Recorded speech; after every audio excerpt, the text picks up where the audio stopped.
From the first circle I descended thus down to the second, which, a lesser space embracing, so much more of grief contains provoking bitter moans. There, Minos stands grinning with ghastly feature, he, of all who enter, strict examining the crimes.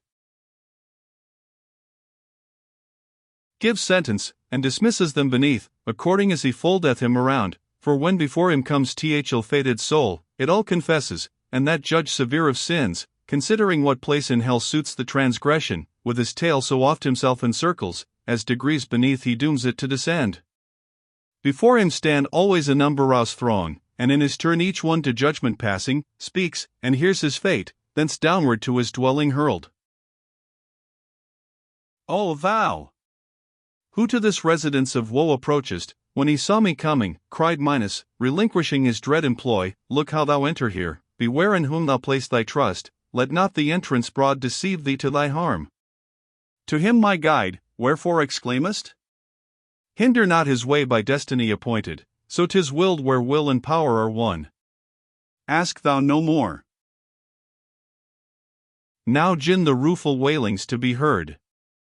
Now am I come where many a plaining voice smites on mine ear. Into a place I came where light was silent all.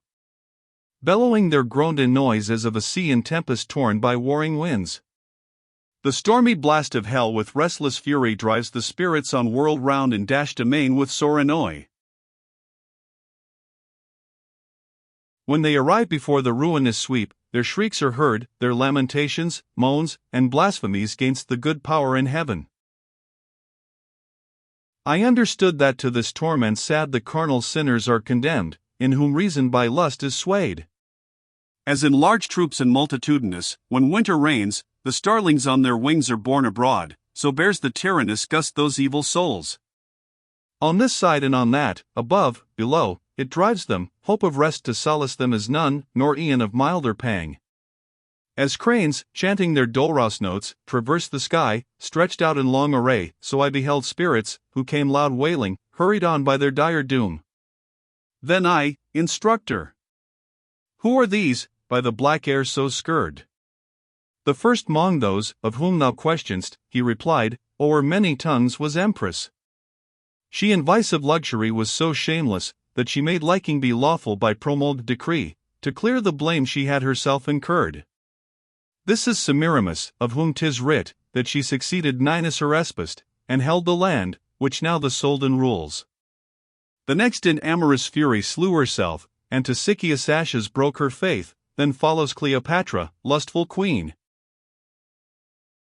There marked I Helen, for whose sake so long the time was fraught with evil, there the great Achilles, who with love fought to the end. Paris I saw, and Tristan, and beside 1,000 more he showed me, and by name pointed them out, whom love bereaved of life. When I had heard my sage instructor name those dames and knights of antique days, o'erpowered by pity, well nigh in amaze my mind was lost, and I began, bard. Willingly I would address those two together coming, which seemed so light before the wind. He thus, note thou, when nearer they to us approach. Then by that love which carries them along, entreat, and they will come. Soon as the wind swayed them toward us, I thus framed my speech, O wearied spirits! Come, and hold discourse with us, if by none else restrained. As doves by fond desire invited, on wide wings infirm, to their sweet nest returning home, cleave the air, wafted by their will along, thus issued from that troop, where Dido ranks, they through the ill air speeding, with such force my cry prevailed by strong affection you are G'd. O gracious creature and benign!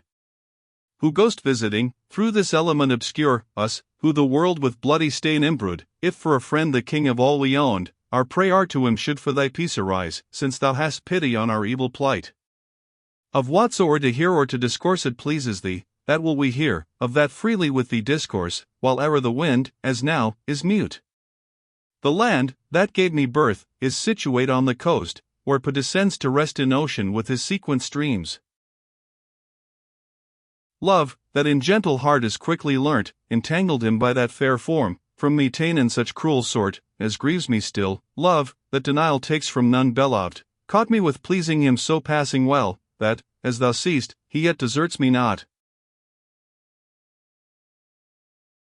Love brought us to one death, kind awaits the soul, who spilt our life. Such were their words, at hearing which downward I bent my looks, and held them there so long, that the bard cried, What art thou pondering? I in answer thus, Alas! By what sweet thoughts, what fond desire must they at length to that ill pass have reached? Then turning, I to them my speech addressed. And thus began, Francesca. Your sad fate even deters my grief and pity moves. But tell me, in the time of your sweet sighs, by what, and how love granted, that ye knew your yet uncertain wishes? She replied, No greater grief than to remember days of joy, when misery is at hand. That kens thy learned instructor. Yet so eagerly if thou art bent to know the primal root, from whence our love gat being, I will do, as one, who weeps and tells his tale. One day for our delight we read of Lancelot, how him love thralled. Alone we were, and no suspicion near us. Oft times by that reading our eyes were drawn together, and the hue fled from our altered cheek. But at one point alone we fell. What of that smile we read, the wished smile, rapturously kissed by one so deep in love, then he, who ne'er from me shall separate, at once my lips all trembling kissed. The book and writer both were love's purveyors. In its leaves the day we read no more.